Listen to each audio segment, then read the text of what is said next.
Welcome to Kenji's kitchen. Today we are going to make ebi no tempura, which is a shrimp tempura. And shrimp tempura was one of my favorite things when I was growing up. My grandmother used to make for us all the time. And my favorite way to eat was just dipping with the tempura sauce and eat them. But you can use as a topping for your udon noodle or soba noodle, or even you can make the donburi, or you can make the makizushi out of it. So let's make shrimp tempura and let's enjoy. So first, let's make the tempura butter.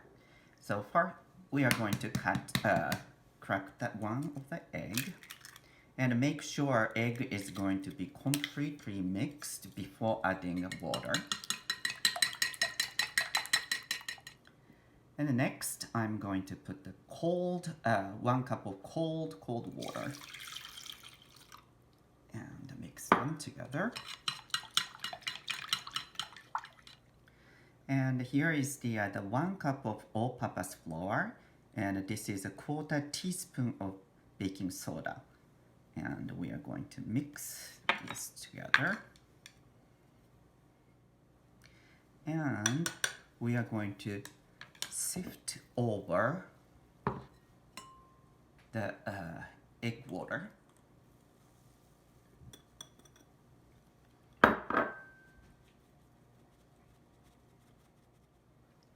And next, we are going to mix them.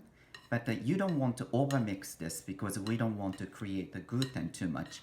So next, let's clean the shrimp. We are using the about 1 pound of shrimp today, and this is the medium size white shrimp, but you can use tiger shrimp or red shrimp, but the larger size is better for shrimp tempura. So you want to take the shell, and you want to keep the last shell part because this one is going to be easier to hold too. Next, we are going to devein, and you want to use the skewer or toothpick and just go a little bit of under and like this, and take it out. And if it is come out, you can do another section. Then next is cutting a little bit of the muscle of the shrimp, because shrimp naturally goes to the other crawl like this, but we don't want to have that shape. If it is possible, we want to make it straight. So to do that, we want to make the score, the cutting, not too deep, just cutting enough of muscle so that it's going to stay straight. And I'm going to score also the side as well, just a little bit.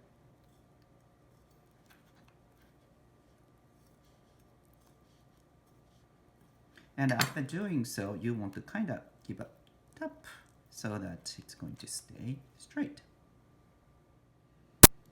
And lastly, we want to cut the tip of this shrimp tail and take the water out, because if you have water in here when we are frying, it's kind of like a explosion happens, and you don't want to get the hot oil over you.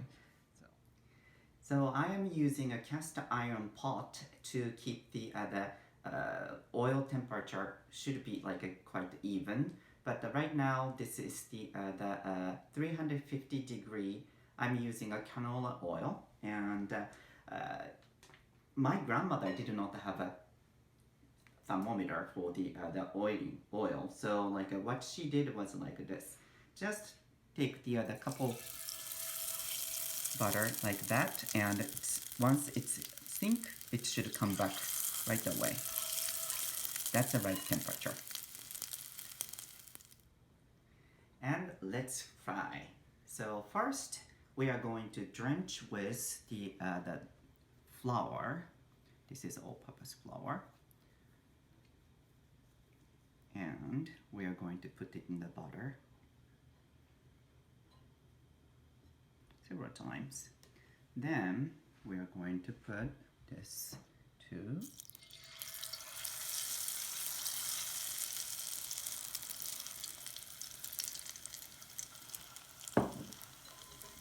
Yet another one.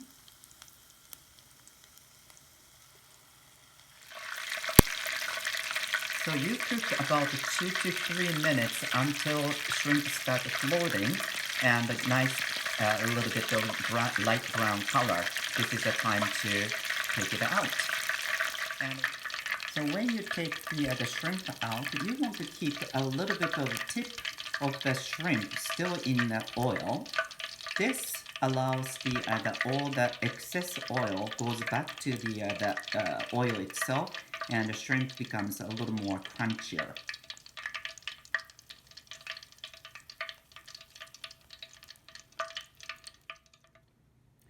So here it is, and doesn't it really look great? And the best timing to eat tempura is right after it is cooked. So let's try eating them.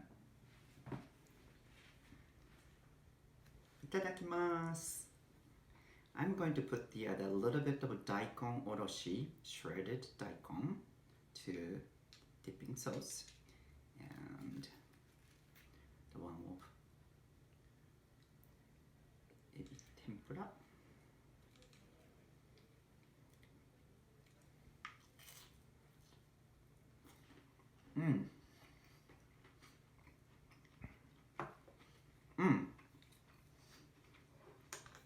I don't know if you could hear the sound of the crunchiness or not, but the outside is crunchy, inside is hot, but the shrimp sweetness comes out.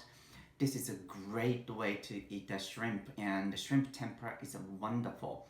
So I hope you are going to make shrimp tempura, ebi no tempura at your home, and happy cooking!